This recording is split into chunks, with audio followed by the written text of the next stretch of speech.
Iseti zibiri ku busa, iseti ya mbere n'amanota 6-3, iseti ya kabiri n'amanota 6-2 imbere y'abakunzi ba tenisi. Uko niko umurundi kazi Sada Nahimana yatsinze mu rukino rwa nyuma finale umufaransa kazi Sarah Rakotomanga.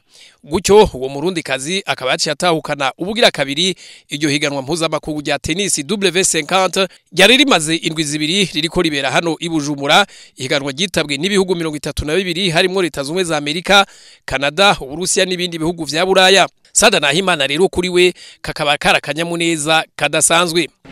Ndaryohewe cyane, nshaka nishimire abantu baje kunshigikira. Je suis très content.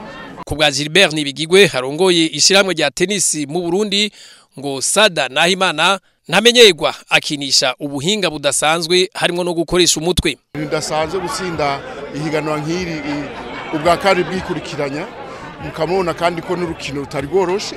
Abakinyi bose twaronse ngaha bari abakinyi koko babushitse kuri twebwe rero no kuri federation maze no ku gihugu, kuko Sada ntatsinze wenyene ariko ni ntani ishusho y'igihugu ariko arerekana.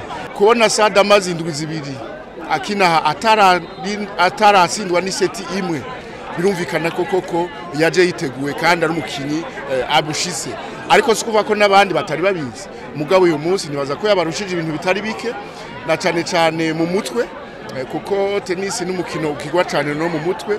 Hanyuma n'umukinyi kandi ahindagura ntamenyere. Novuga rero ni koko ko na yatsinze yarabikwiye kuko nabarushije kuva dutangura amahiganwa.